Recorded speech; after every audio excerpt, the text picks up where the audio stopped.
पुराने ज़माने की बात है जब बादशाहों का राज था और लोग सादा ज़िंदगी गुजारा करते थे। एक छोटे से गांव में एक गरीब लोहार रहता था जिसका नाम यूसुफ था। यूसुफ की जान मेहनत थी। वो सुबह सवेरे उठकर अपनी भट्टी की आग संभालता, लोहे को ढालकर दरवाजे, कुल्हा और औजार बनाता और जो काम बाजार में मिलता वो करके अपना घर चलाता।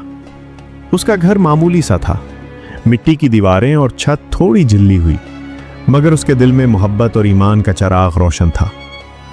यूसुफ की बीवी ज़ैनब थी और उसके साथ 7 बेटियां थीं। सबसे बड़ी सलमा, फिर आयशा, खदीजा, सारा, ईदा, जोहरा और सबसे छोटी निदा। जंगल के किनारे वाक़े इस गांव में लोगों की नजर आने वाली चीज कम थी, मगर सबके दिल बड़े थे। यूसुफ कभी अपनी बेटियों पर सख्ती नहीं करता था। उसने उन्हें अच्छाई, मेहनत और शराफत की तालीम दी थी। बेटियां भी अपने बाप की तरह सादा और फर्माबरदार थीं। जब बाजार का वक्त आता, यूसुफ अपने हथौड़े और सोला लेकर निकलता और बेटियां घर पर रहकर कपड़े सुलती, घर का काम सुनती और छोटे मोटे काम बाजार में करके पैसे कमाती थीं।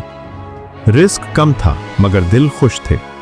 ज़ैनब हर रात अल्लाह का शुक्र अदा करती और बच्चों को कहानियां सुनाकर सोने देती। वो अक्सर कहती, बच्चों, अल्लाह उसी को देता है जो दिल से नेक होता है। एक दिन गांव में एक अजीब खबर फैली।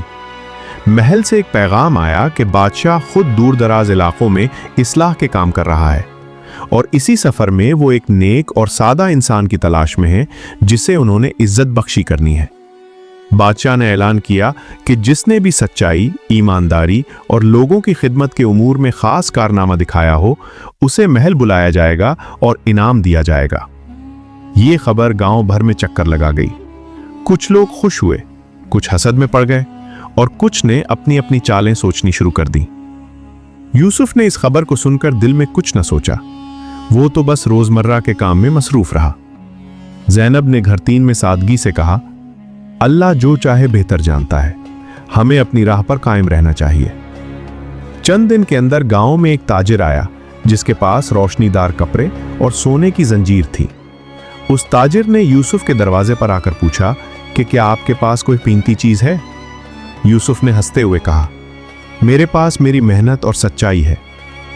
ताजिर ने सर हिलाते हुए कहा, मैं सुन रहा हूं कि महल किसी को बड़ा इनाम देगा। फिर उसने यूसुफ को खुशामद के अल्फाज में उलझाने की कोशिश की, मगर यूसुफ ने उन्हें सच्चाई से टाल दिया। ताजिर का दिल गर्ज और हसद से भरा था।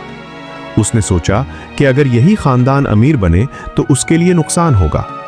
लिहाजा उसने गांव के जमींदार मंसूर से मिलकर साजिशें घड़ी कि किसी तरह यूसुफ का बदनाम किया जाए। मंसूर तमा और गुरूर का मालिक था। उसने सोचा कि अमीर होने का मौका उसे नहीं मिलना चाहिए। एक रात जब सितारे झुलमलाते थे और हवा हल्की सी चल रही थी, गांव के करीबी जंगल में चोर और डाकू आ गए। वो रस्तों को बंद करते और मुसाफिरों और किसानों का सामान छीन लेते। इसी रात लोहार यूसुफ अपने बेटियों जैसी प्यारी बेटियों को लेकर घर में बैठा हुआ था कि अचानक दरवाजे पर दस्तक हुई। बाहर देखा तो दरवेश सा एक बूढ़ा आदमी पानी मांग रहा था। यूसुफ ने फौरन एक प्याला पानी देकर उसे अंदर बिठाया। ज़ैनब ने उस मेहमान के लिए खाना तैयार किया और सब ने मिलकर उसकी खिदमत की। बूढ़े ने उनकी इसारगरी और सादगी देखकर कहा, अल्लाह तुम लोगों को खैर दे। फिर वो तजस्सुस अंगेज अंदाज में बोला, मैं तुम लोगों के लिए दुआ करूंगा, मगर याद रखो आखिरत में नेकी का बदला दिया जाता है। कुछ दिन बाद बाजार में सन्नाटा था। यूसुफ की बनाई हुई चंद खिड़कियां और छोटा दरवाजा बीचे गए, मगर कीमत कम मिली। इसी असना में गांव 3 में सचमुच एक बड़े इम्तिहान का वक्त आया। गांव के करीबी बड़े मकान में आग लग गई। हवाओं ने आग को हवा दी और आग तेजी से फैली। लोग खौफजदा होकर भागे। जाने बचाने की फिक्र में सब उलझ गए। यूसुफ ने फौरन अपनी भट्टी बंद की, हथौड़ा उठाया और अपने घर के बड़े बड़े लोहे के बर्तन लेकर आग बुझाने वाले काम में हिस्सा लिया। उसने अपने साथ की बेटियों को भी मदद के लिए भिजवाया। सलमा और आयशा ने बच्चों को बाहर निकाला। खदीजा और सारा ने जख्मियों की मदद की। ईदा और जहरा ने पानी के बर्तन भर भर कर लाए और निदा छोटे छोटे काम करके सबका हौसला बढ़ाती रही। यूसुफ ने अपनी मेहनत और कोशिश से चंद घरों को बचा लिया। कुछ घर जल गए मगर बहुत सी जानें बच गईं। इस कारस्तानी ने गांव वालों के दिल जीत लिए। जब आग बुझ गई और लोग थकते हारे बैठ गए तो वो सब यूसुफ की तरफ देखने लगे। इसी वक्त गांव का जमींदार मंसूर भी वहां मौजूद था। उसने देखा कि वही सादा लोहार सबसे आगे था, मगर दिल में हसद के बादल अभी भी छाए हुए थे। अगले दिन महल का नुमाइंदा गांव 2022 पहुंचा और इनाम के लिए लोगों से सवाल करने लगा कि कौन सबसे ज्यादा नेक और दूसरों की मदद करने वाला है। गांव वालों ने मिलजुल कर यूसुफ का नाम लिया। यूसुफ को महल के दरबार में बुलाया गया। जब बादशाह ने यूसुफ को अपने सामने देखा तो उन्होंने पूछा, तुमने ये अजीम खिदमत क्यों की? यूसुफ ने सादगी से जवाब दिया, बादशाह सलामत, मैंने वही किया जो एक इंसान को करना चाहिए। अल्लाह ने मुझे ताकत दी, मैंने दूसरों की मदद की। बादशाह ने यूसुफ की बातें सुनी तो उनके चेहरे पर इत्मीनान की लकीरें नमूदार हुईं। बादशाह ने अपनी खजाने से यूसुफ को इनाम देने का इरादा किया, मगर यूसुफ ने आजिज़ी से मना कर दिया। यूसुफ ने कहा, बादशाह सलामत, हमें इज्जत मिल गई तो काफी है, बस अपने गांव के लिए कुछ करें, पानी का बंदोबस्त करें और एक छोटा सा स्कूल बनवा दें ताकि बच्चों को तालीम मिले। बादशाह ने फौरन हुक्म दिया और गांव में एक गहरा कुआं खुदवा दिया गया। स्कूल और मस्जिद की तामीर शुरू हुई। गांव वालों की जिंदगी में बहबूद आई। यहां से कहानी में एक और मोड़ आया। कुछ अरसे बाद एक दिन गांव के बाहर एक अजीब वाकया पेश हुआ। एक रात जब सब सो रहे थे तो बेटियां ने दरवाजे के बाहर हल्की सी रोशनी देखी। सलमा ने पोशीदा अंदाज में देखा तो एक सुनहरी सुई नुमा चीज पड़ी थी जो हल्की रोशनी दे रही थी। सलमा ने घर में आकर सबको जगाया और उन्होंने मिलकर वो चीज उठाई। वो सोने की छोटी सी डिब्बी थी जिसमें एक पुराना नक्श था। नक्श पर लिखा था कि ये नेमत उन लोगों के लिए है जो अपने हाल पर खुश रहें और दूसरों की जरूरत में हाथ बढ़ाएं। बेटियां और यूसुफ हैरान रह गए कि ये चीज कहां से आई। इसी वक्त दोबारा बूढ़ा दरवेश उनके घर आया, वही जिसे उन्होंने पानी दिया था। उसने मुस्कुराकर कहा, यह तुम्हारी आजमाइश थी। फिर उसने बताया कि वो दरवेश दरअसल एक हकीम था जिसने लोगों की नीयतें आजमानी थी। उसने यूसुफ के सच्चे दिल को देखा और उन्हें कुछ खास बीज दे दिए। कहा कि उन्हें अपने आंगन में बोना और अल्लाह से दुआ मांगनी। वक्त ने एक अजीब खेल खेला।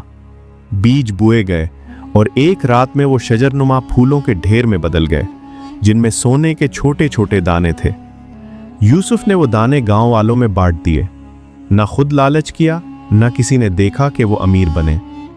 गांव वालों की मदद के लिए यूसुफ ने वो दौलत इस्तेमाल की और सबकी जिंदगी में सहूलत आई। मंसूर भी इस सखावत को देखकर शर्मिंदा हुआ। उन्होंने यूसुफ से माफ़ी मांगी।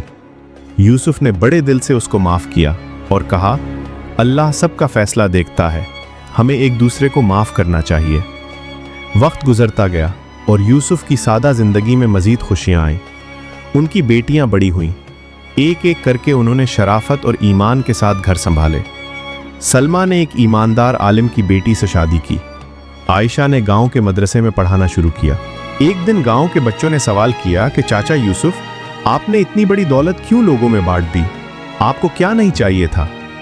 यूसुफ ने मुस्कुराकर कहा, बेटो, दिल की दौलत वो है जो बांटने से बढ़ती है। पैसे और सोना तो आर्जी चीजें हैं, असल दौलत अल्लाह की रजा और लोगों के दिलों में मोहब्बत है। इस जवाब ने बच्चों के दिलों में एक नेकी की रोशनी जला दी। गांव के बुजुर्गों ने भी उनकी तारीफ की और बादशाह तक उनकी सच्चाई की कहानियां पहुंची। बादशाह ने यूसुफ को अपने दरबार में दोबारा बुलाया और कहा, तुमने जो कुछ किया वो हम सब के लिए नमूना है। फिर बादशाह ने रहनुमाओं को हिदायत दी कि ऐसे लोगों की हर मुमकिन मदद की जाए ताकि मुआशरा मजबूत हो। साल गुजरते गए। लोहार यूसुफ की जिंदगी पर सुकून से गुजरी। एक दिन जब वो भट्टी के पास बैठा अपने गुजरे वक्त को याद कर रहा था तो उसने अपनी बीवी ज़ैनब के गले से पकड़कर कहा, ज़ैनब, मैंने सच्चाई और मोहब्बत के साथ जिंदगी गुजारी, मुझे कुछ कमी महसूस नहीं होती। ज़ैनब ने हाथ थामा और कहा, हमने जो कुछ सीखा वही सबसे कीमती है, ईमान, सब्र और दूसरों की मदद। कहानी का सबक यह है कि इंसानियत और सखावत का बदला हमेशा खूबसूरत अंदाज में मिलता है। चाहे इंसान के पास कम हो या ज्यादा, वो दिल का आदमी हो तो उसकी इज्जत हमेशा बरकरार रहती है। जुल्म और हसद वक्ती बरतरी दे सकते हैं, मगर नेकी और ईमान हमेशा कायम रहते हैं। यूसुफ की मिसाल गांव के लिए हमेशा रोशनी बनी रही। उसने सिखाया कि ईमानदारी, आजिज़ी और लोगों की खिदमत वो खजाना है जो कभी खत्म नहीं होते। अब दोस्तों, उम्मीद है आपको ये कहानी पसंद आई होगी। अगर आपको पसंद आए तो अपनी राय ज़रूर बताइएगा। देखने का बहुत शुक्रिया।